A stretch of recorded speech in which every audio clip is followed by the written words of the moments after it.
Goodness gracious, this chapter of Dragon Ball Super may very well be the most controversial one to date.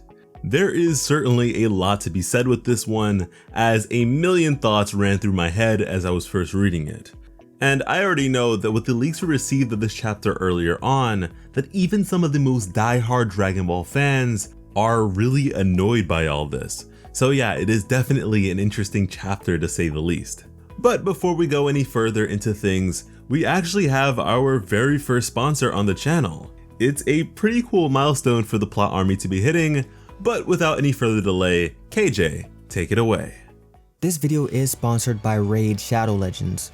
If you somehow don't know about this game already, then let me tell you a little about it. Raid Shadow Legends is a team-building fantasy mobile game with hundreds of unique characters to collect, upgrade, and battle with. The level of strategic play that comes from these endless possibilities is incredible. For me, as someone who loves playing Dungeons & Dragons, the general team structure is familiar, and the character designs only make things even more visually appealing. Now, the game just launched a system called the Artifact Forge, where you can save a bit of time by crafting artifacts directly, and even a brand new advanced quest system that has tons of cool rewards. There's a bunch of new champions and plenty more on the way also. So be sure to check out the video description where you can find links to get 100,000 silver and a free champion, Hexweaver, who happens to be really good for first time players, all of which you can find here in your inbox. Thanks again to Raid Shadow Legends for sponsoring the video, and without any further delay, let's get into it. So this chapter begins with Krillin overlooking the battle from a distance while holding a bag of sensu beans he had at the ready in case they happened to be needed. From here, we pick up right where we left off with the last chapter, with Moro pleading for aid after being crushed by a boulder. And here, Goku outstretches his hand and clutches in the direction of the rubble, swiftly crushing it into sand. And I know this is just some little thing in passing, but like damn, that is pretty damn impressive. Ultra Instinct seems to have these small benefits to it that rationally don't really have much of a correlation to the advertised capabilities of the power, but man, crushing a boulder into a pile of sand is pretty extraordinary as far as I'm concerned. With that, Goku then beckons Moro to stand on his feet, but when he does, by the time he looks up, Goku is already at the side of Krillin, which just goes to show just how fast this guy is right now. And before anyone could properly react, Goku had already taken the sensu beans and returned in front of Moro. And with that, the Dragon Ball fandom collectively groaned, as we all knew what was to follow from this. Goku then tells Moro that he will spare his life so long as he returns to Galactic Prison and stays there for the rest of his days. And as Moro realizes just how stupid the man in front of him is, he of course lies through his teeth and swears up and down, which is apparently enough to warrant Goku giving him a sensu bean as he explains how they work. And I just don't get this man. Like, of course we all know Goku can be stupid and such, but like, this is just too much. There are several shonen protagonists who are lacking in the intelligence stat for sure, but man, I think Goku has to be the king of the dummies. And I say this because at least other characters learn their lesson and don't make the same mistakes twice, in most cases.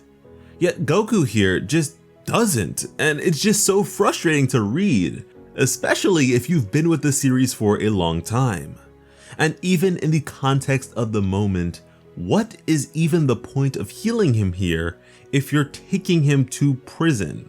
He's completely functional when it comes to walking and talking, so why do you need to have him in perfect health when you yourself aren't even in perfect shape? It's just ridiculous. And if I am any character here, or any one of the countless lives slaughtered and devoured by this vor crazy goat man, I'm just livid. But yeah, Moro is then miraculously healed by the magic bean, and when asked to keep up his end of the bargain, would you believe it? No, seriously, just guess what this genocidal maniac does. He doesn't keep his promise. I know, I couldn't believe it either. Like, this is by far the most shocking turn of events in shonen history, as he moves to strike Goku, seemingly hoping to pierce through his chest as he tends to do, but Goku here just flexes a pec like a WWE superstar, and when Moro impacts, all the bones in his hand shatter, like what is now our perception of Goku as he retched in pain. Which is then followed by an explanation from Whis, who says that once Ultra Instinct is taken to this point, the body will seek to accommodate the power, thus becoming far sturdier as a result. Goku, then looking down at his opponent, calls him a sneaky coward. And in my head, I can think of a lot of things to call Goku right now. But Goku continues on saying that there is no hope for Moro against him at this current level, as he doffs his Ultra Instinct state and instead assumes his normal form. Then inquiring as to whether or not he has ever trained. And it's this same Frieza I've never trained a day in my life thing that is just so weird to me, but I guess we really don't know the origins of Moro's existence exactly, so it's not a terrible question to ask. From there, the two have a little conversation about the notion of training in of itself, as Moro is completely opposed to the concept, as Goku, we of course know, is a definite gym rat. And here we go again with this crackhead energy from Goku, who is just so obsessed with fighting strong opponents, and it seems like that is his reasoning for all this, to have the chance at fighting the guy again. So that whole thing at the end of the last chapter about fighting as an Earthling or whatever doesn't really make sense to me anymore. Because hey, I mean, I'm an Earthling, and I'm sure if you asked around on the planet, everyone would tell you to handle the guy and get it over with, but okay, whatever. As Moro slams his fist on the ground in anger at the thought of being defeated by someone he considered to be beneath himself, speaking of a few million years as if it's less than a decade, Goku once again asks Moro if he'll turn over a new leaf. And at this point, I think Goku is the one who needs to be locked up. But while Goku is talking, however, Moro sees a severed hand of his, coincidentally, drifting on a piece of rubble surrounded by hot magma. Goku then continues to ask his question, and Moro then responds that he will never concede. And so Goku finally decides that it can't be helped, as he made a promise to Mirus that he would protect the galaxy, turning back into his Ultra Instinct state. And now that Goku is talking, Moro just begins to stall with conversation, gathering information on who exactly Mirus was, as Goku is holding nothing back. And in looking back, Moro remembers that the severed hand of his was one that actually managed to secure Mirus' power before being chopped off. And the moment he recognizes this, he called the hand to his side, removed his current hand, and replaced it. And immediately his body began to react to the change, shifting and adjusting until yet again we receive another transformation from Moro. And truth be told, it's not too dissimilar from the last one, but man, after all these changes, it's hard to even remember his initial long-faced goat look. But with that, after transferring the gem from his hand to his forehead, Moro now possesses the power of Ultra Instinct. Goku now glaring at him, the two would face off once again. Moro, now charging forwards, would push Goku back, now taking the bag of sensu beans in his hand and destroying them. Moro now liking his odds of victory, and Goku consolidating himself mentally, the two would take their respective stances before rushing against each other yet again. With a heavy collision of fists that tore the ground beneath them apart, Whis would relocate and shield Krillin and Jacko, protecting them from harm's way. Goku, then recognizing the danger of such a fight in proximity to the planet, would move elsewhere. And from there, we would have a continuation of these two trading blows.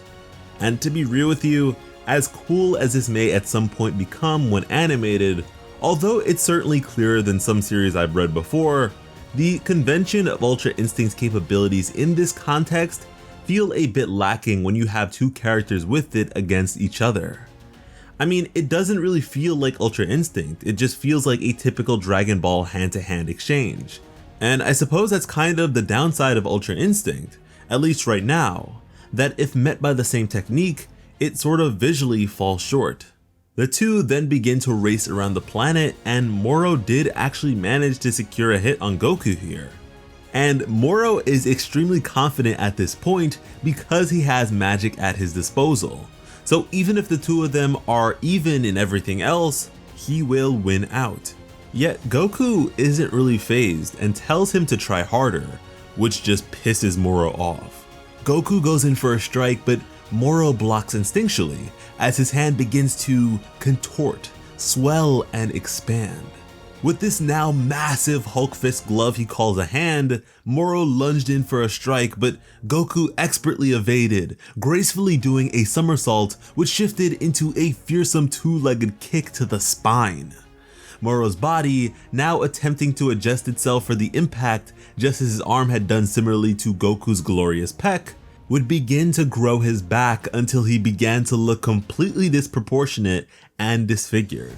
And it seemed like Moro saw no problem with this, as Goku would just go on to pound on him repeatedly from all angles, while Whis would once again provide us with a bit of insightful commentary, stating that the reason for this rapid growth is that Moro's body is attempting to contain the overwhelming angelic power of the late Mirrors. And at this point, Moro is just getting worse and worse, looking like a cross between a meatball and a giraffe with mismatched horns. Now having swelled into ultra morbid obesity, Goku tells Moro that his body cannot handle the strain, that the power isn't something you can just grab and claim as your own, that it's something that must be worked towards and mastered, and that if he doesn't give the power up now, he'll end up just being destroyed by it. But Moro doesn't believe in the concept of limits for himself and begins to attack Goku once more. And boy does this all feel familiar. The big bad villain of the arc that believes himself to be the perfect life form and amazing is swelling up to crazy proportions when their back is against the wall. Yeah, we've definitely seen this before. Anyways, Moro gets beaten down and goes into panic mode as we said, and while everyone else looks to be relieved, Whis looks more concerned than ever, as he then tells Goku that if he intends to win, he will need to kill Moro immediately, as to take things any further would be foolish. But by the time Goku dropped down to finish the job, it was already too late. Moro began to mend with the ground. Goku, unaware of what was going on, would suddenly feel the ground beneath him quake as the enlarged visage of Moro's head would arise from the very ground itself, then opening his mouth to release a massive burst of energy. At this point, Moro has now become the very planet itself. I suppose receiving yet another transformation, all in the same chapter, mind you. Whis once again explains everything by saying that to house the massive angelic power within himself, Moro opted to become one with the earth to contain it. And by extension, to now kill Moro would be to destroy the earth that they are attempting to protect. Not only that, but such a detonation would spell disaster for the entirety of the galaxy. As Moro then laughs maniacally, with Goku now shocked that things could have taken such a horrible turn after healing the main antagonist to 100% health. And that is the chapter. Now admittedly, I do think the fusing with the planet thing is a neat concept, and I am curious how they'll go about facing it, but man, the means to which we arrived at this point is just so dumb that it hurts. Now, if we're talking about possible resolutions here, by default I kinda defer to Whis, as he seems to know everything about everything, but even more so because if he does his little rewind ability, we should be in the clear here. Hopefully we manage to conclude this arc by getting something meaningful enough to make up for this blunder, but of course we will just have to wait and see. But what I really want to see are your thoughts on all this because of just how controversial it all is. Now, we sincerely appreciate you guys watching the video, and if you appreciate what we do here, then please consider helping us out over on Patreon, where you'll be able to receive benefits for doing so. Benefits like the art you see in the thumbnail. And of course, subscribe to the channel if you haven't already, because when it comes to bring you some of the best Dragon Ball Super content on the platform, Plot Armor has you covered. As always, I am Slice of Otaku. Thank you all so much for watching and have an awesome day. I love you.